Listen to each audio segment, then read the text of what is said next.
For more on drug trafficking, we're now joined by organised crime researcher Thabang Bogopa, and he joins us now via our video link. Thabang, thank you so much for your time this evening here on SABC News. I mean, just looking at that incident and what took place this week in Groblersdal in Limpopo, one would ask, I mean, what do you say about the latest drug bust? It's said to be worth over 2 billion rand.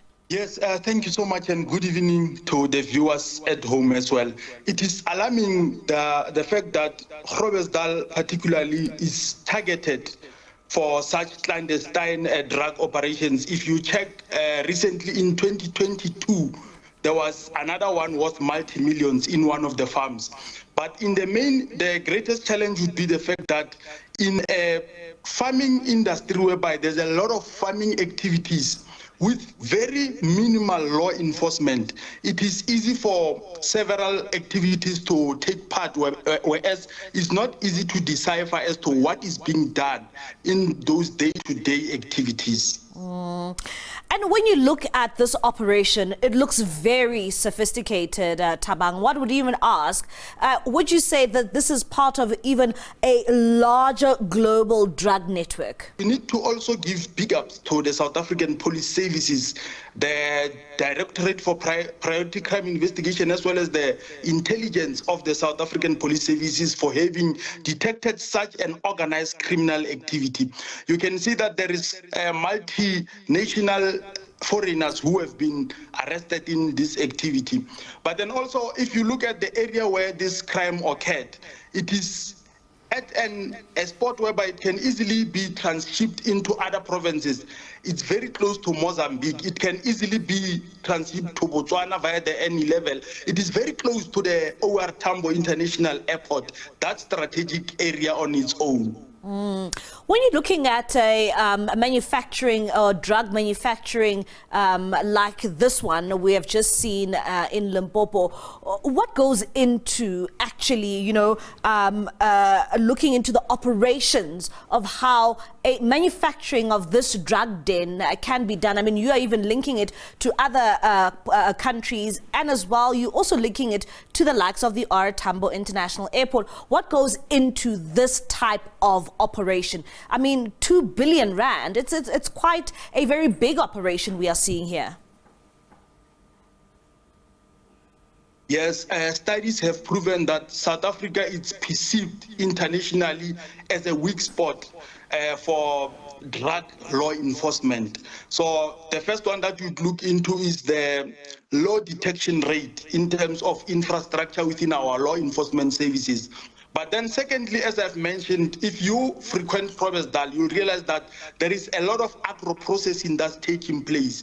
So what is seen in this event is not too different from what's happening in Groblersdal.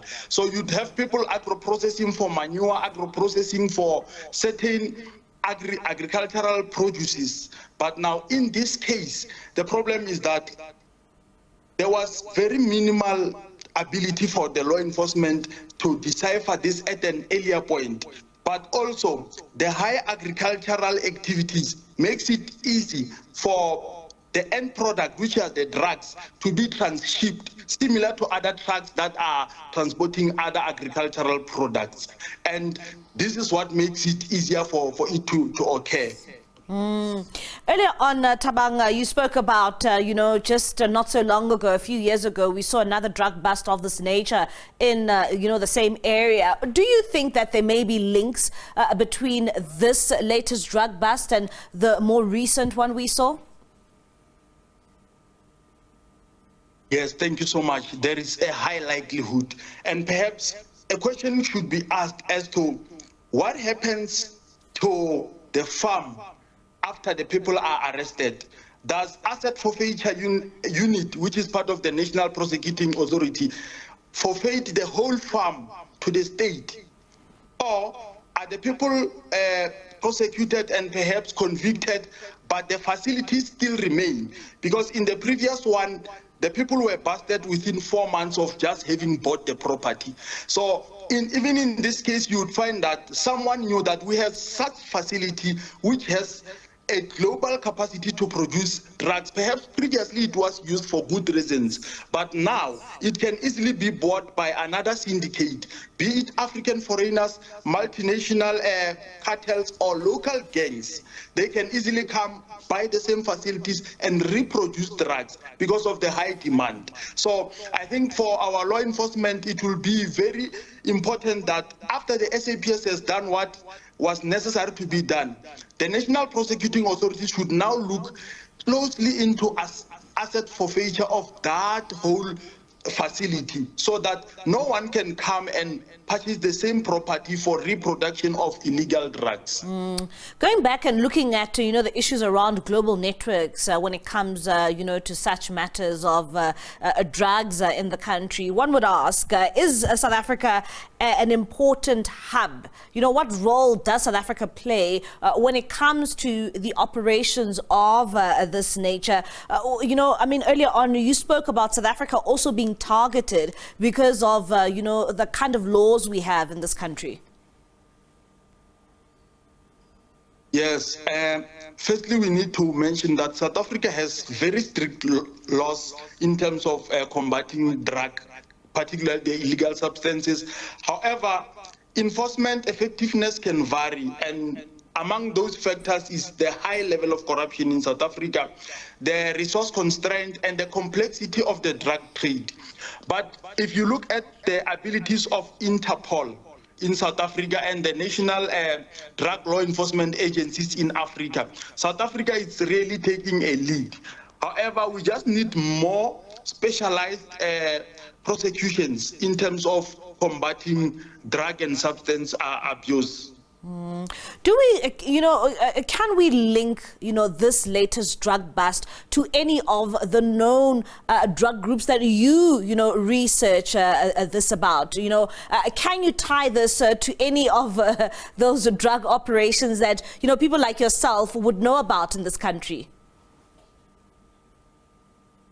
Yeah, as we have mentioned that we have commonly African foreigners who have their own criminal networks. We have multinational cartels. We also have local gangs and international syndicates. But to break it down for a viewer at home, we have certain industries which rely solely on drug market, whereas they are fronting, for lack of a better connotation, they are fronting other businesses. You look at your taxi industry.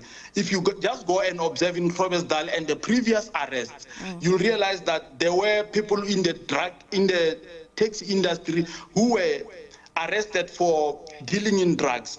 If you go to Gauteng and KwaZulu-Natal as well as Western Cape, you find a lot of the biggest entertainment features or owners of those areas, they are often arrested for drugs. So you find that we now have people that are known to us who are prosperous, but in the background, they are actually the ones who are dealing in these drugs.